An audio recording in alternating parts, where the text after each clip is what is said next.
Cody Rhodes. So before tonight, I have little different opinion about him. I mean, I knew that he has some elements, or he actually shown us some teasers of a clown since WrestleMania 40. But tonight, he proves me wrong.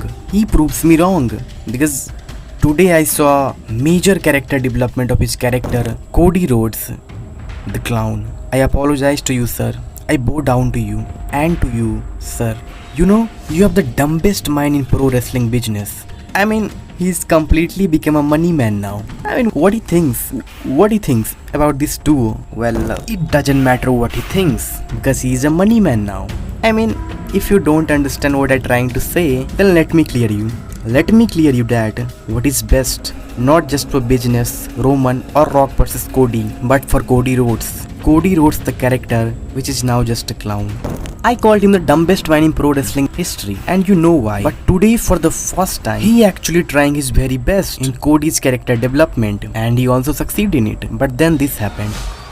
I mean, everything was going great.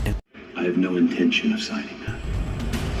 And the way he said that this is my WWE now, that gave me chills. For the first time, I don't feel the Joker vibe from him in that promo. But then he signed the contract. I mean, he again involves in the bloodline business. Irrelevant, just like your dad. Come on. Don't you see, Cody?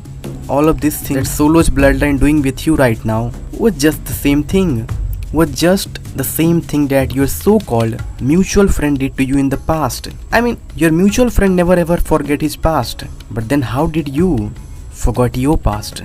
And the man, the phony cosplay tribal chief, which you hates the most, was trying to save you from this clown cinema.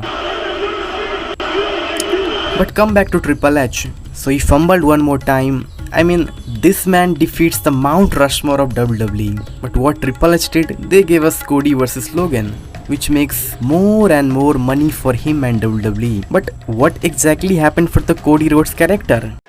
Nothing. In fact, his journey began. The journey to become a reach at the supreme level of clown. In recent days, you heard about one specific term which has been given by The Undertaker, and that's exactly Logan Paul is. A flippy doos. But why the hell this man jealous of Roman Reigns' storytelling skill? Because he's just a flippy doos and nothing else. So speaking of business making match, I give you right now the best possible match for Cody Rhodes, which also best for business, and it doesn't make him the clowny face. So I just told you before that everything that happened tonight on SmackDown was great except that. So I just tried to fix it now. I want Randy Orton to come at that moment, and he did the thing that Cody did not do at that moment, and that was to push him in the nightmare of the past. No, not this one. And obviously then Cody kind of realized it more clearly, deeply, that they both are nothing but a big son of a bitch for me. Then he and Randy walked out from the ring. But then Roman Reigns is left all alone, and this is not a big deal because Jimmy Uso might came at Roman's corner, and then in Bad Blood they go against Solo and Jacob Fatu, and after that Paul Heyman, Jey Uso and Sami Zayn also joined Roman Reigns and Jimmy Uso, and then they involved in a War Games match at Survivor Series. But in this event, in this PLE, The Rock might come back because that will become necessity, because almost every program was done between them, so it will necessity for WWE to finally make his return in that event.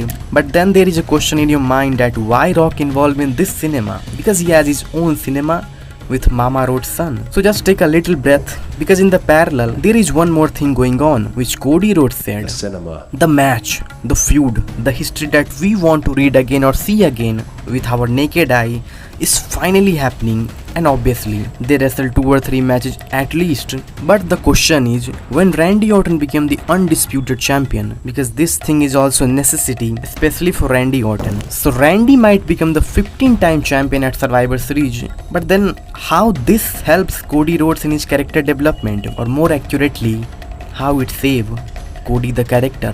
So first of all, he escaped from the bloodline shadow. which everybody says. And Randy Orton is actually a perfect man who dethroned Cody Rhodes. But then how Cody Rhodes and The Rock story unfold.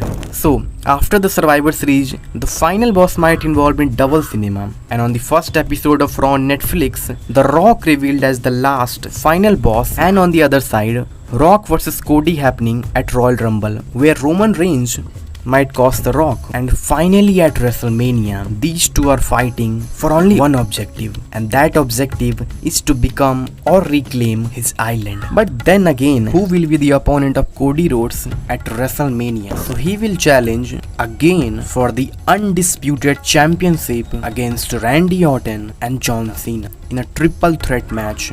I mean, this is the best thing in every aspect. And if this match happened at Mania, then this will also be a cinema. So this is it for today, and I just point out some errors.